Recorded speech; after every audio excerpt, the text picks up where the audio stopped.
Hernan Cortes, born in 1485 in Medellin, Spain, was a figure whose ambition and determination would irrevocably alter the course of history. He hailed from a family of minor nobility, a background that instilled in him a sense of entitlement and a thirst for greater things. From a young age, Cortés displayed a restless spirit, a yearning for adventure that would eventually lead him across the Atlantic Ocean to a new world. His early education provided him with a rudimentary understanding of Latin, law, and military strategy, skills that would prove invaluable in his later conquests. Cortés's boyhood was marked by a blend of scholarly pursuits and a fascination with tales of exploration. He devoured stories of Columbus's voyages, his imagination captivated by the promise of discovery and riches in distant lands.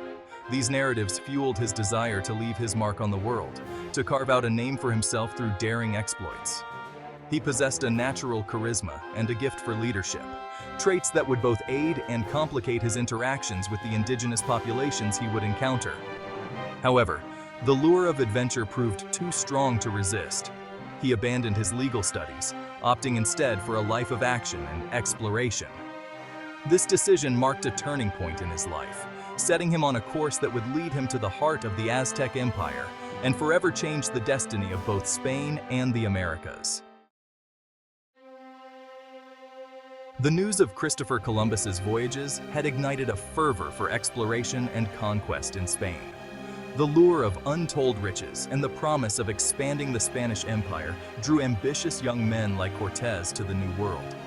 He saw an opportunity to make his mark on history, to amass wealth and power beyond anything he could achieve in Spain.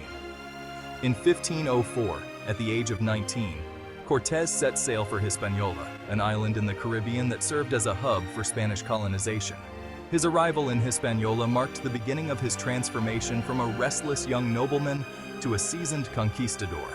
He quickly immersed himself in the world of colonial administration, gaining experience in governance, diplomacy, and military affairs. He participated in several expeditions to subdue rebellious indigenous populations, demonstrating his bravery and ruthlessness in battle. His experiences in Hispaniola provided him with a first-hand understanding of the complexities of colonial rule and the challenges of interacting with indigenous cultures.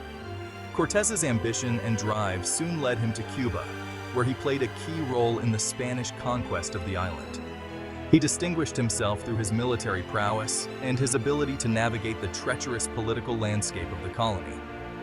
He gained the favor of Diego Velázquez de Cuellar, the governor of Cuba, who entrusted him with important responsibilities. This period further honed his leadership skills and solidified his reputation as a capable and ambitious conquistador. However, Cortés's relationship with Velázquez eventually soured, fueled by Cortés's growing ambition and Velázquez's suspicion of his subordinates' intentions.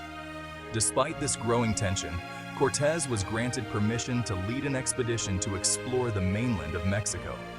This expedition would ultimately lead him to the Aztec Empire, setting the stage for one of the most dramatic and consequential encounters in human history.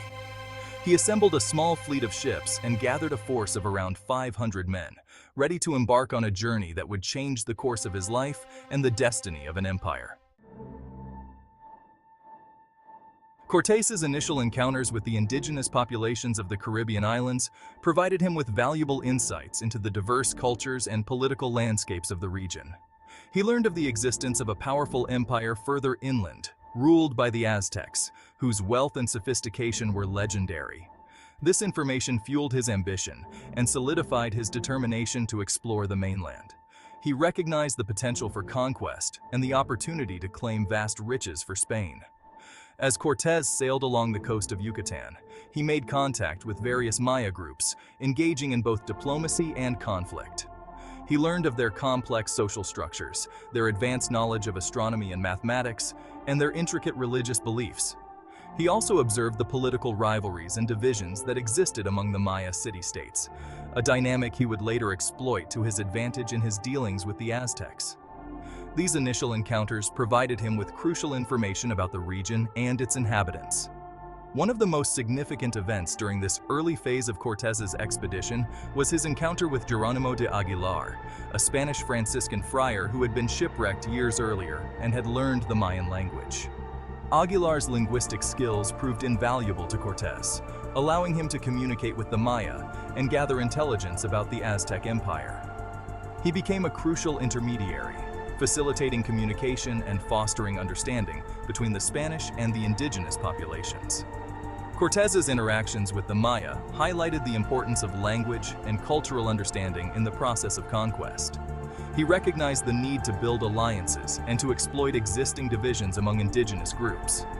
This strategic approach, combined with his military prowess and unwavering determination, would prove essential to his success in the conquest of Mexico.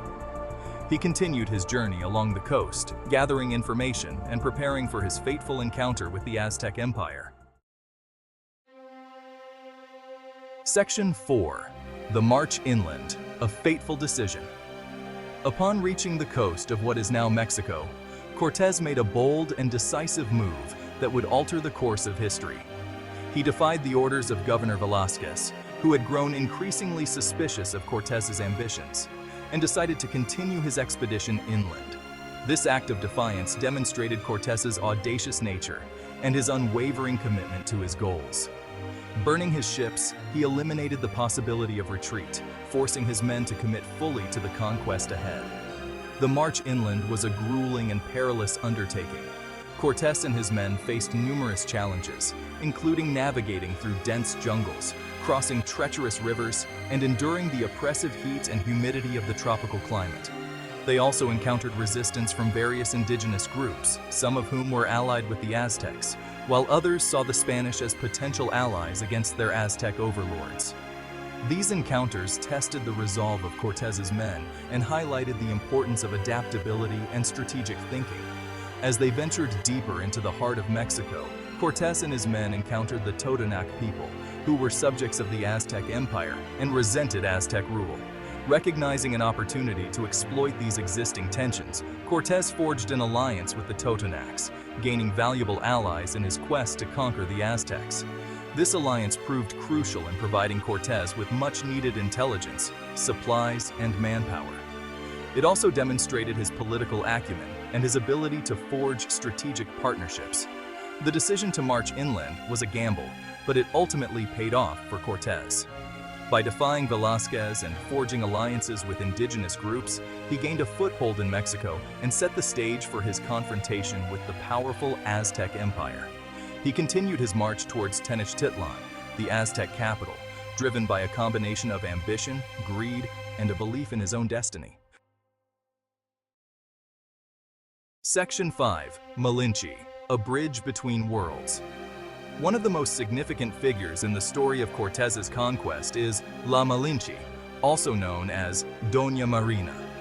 A Nahua woman who was given to Cortés as a slave, Malinche quickly proved to be an invaluable asset. She possessed a remarkable aptitude for languages, learning Spanish quickly and serving as an interpreter between Cortés and the indigenous populations he encountered.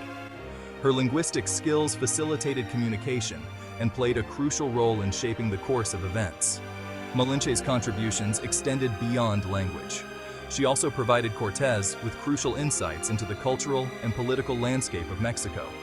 She explained the complex social hierarchies, religious beliefs, and political rivalries that shaped the region. Her knowledge proved essential in helping Cortés navigate the complexities of indigenous diplomacy and warfare.